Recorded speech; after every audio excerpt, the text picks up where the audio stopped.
Hi everyone, ಇವತ್ತು ಮಾಡ್ತಾ ಇರೋ ರೆಸಿಪಿ ಬಂದು ಗೋಬಿ ಮಂಚೂರಿ. ಇದು ನಮ್ಮ ಸ್ಟೈಲಲ್ಲಿ ಮಾಡಿರುವಂಥ ಗೋಬಿ ಮಂಚೂರಿ ಅಂತಲೇ ಹೇಳ್ಬೋದು. ಬನ್ನಿ ಇದಕ್ಕೆ ಏನೇನು ಬೇಕು ಅಂತ ನೋಡೋಣ. ನಾನಿಲ್ಲಿ ಕಾರ್ನ್ಫ್ಲೋರು, ಖಾರದ ಪುಡಿ, ಅಕ್ಕಿ ಹಿಟ್ಟು ತೊಗೊಂಡಿದ್ದೀನಿ. ಹಾಗೆ ಹೂಕೋಸನ್ನೆಲ್ಲ ಬಿಡಿಸ್ಕೊಂಡು ಒಂದು ಪಾತ್ರೆಯಲ್ಲಿ ಹಾಕ್ಕೊಳ್ಳಿ. ಅದಕ್ಕೆ ನೀವು ನೀರು, ಅರಿಶಿನ, ಉಪ್ಪು ಹಾಕಿ ಒಂದು 10ರಿಂದ 15 ನಿಮಿಷ ಒಲೆ ಮೇಲೆ ಇಟ್ಟು ಬೇಯಿಸ್ಕೊಳ್ಳಿ. ಯಾಕಂದರೆ ಚಿಕ್ಕ ಚಿಕ್ಕ ಹುಳ ಸ್ಮೆಲ್ ಇದ್ದರೆ ಕಂಪ್ಲೀಟಾಗಿ ಹೋಗಿಬಿಡುತ್ತೆಲ್ಲ. ಹಾಗೆ ಈ ಒಂದು ಮಿಕ್ಸ್ಚರ್ಗೆ ಚಿಲ್ಲಿ ಫ್ಲೇಕ್ಸ್, ಶುಂಠಿ ಬೆಳ್ಳುಳ್ಳಿ ಪೇಸ್ಟು, ಗರಂ ಮಸಾಲ, ರುಚಿಗೆ ತಕ್ಕಷ್ಟು ಉಪ್ಪು, ಹಾಗೆ 2 ಸ್ಪೂನ್ ಕಡಲೆ ಹಿಟ್ಟು ಹಾಕ್ಕೊಳ್ಳಿ.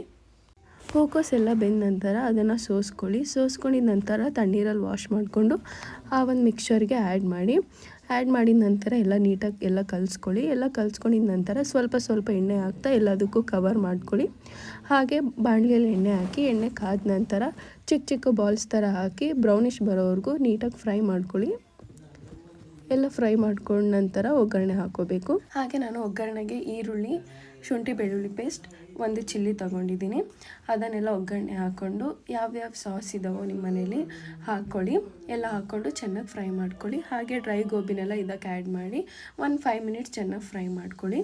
ಆಗ ಗೋಬಿ ರೆಡಿ ಆಗುತ್ತೆ. ಇದನ್ನು ನಾವು ಎಲೆಕೋಸಲ್ಲಿ ಕೂಡ ಮಾಡ್ಬೋದು. ಅದರಲ್ಲಿ ಕೂಡ ತುಂಬಾ ಚೆನ್ನಾಗಿರುತ್ತೆ. Thanks for watching.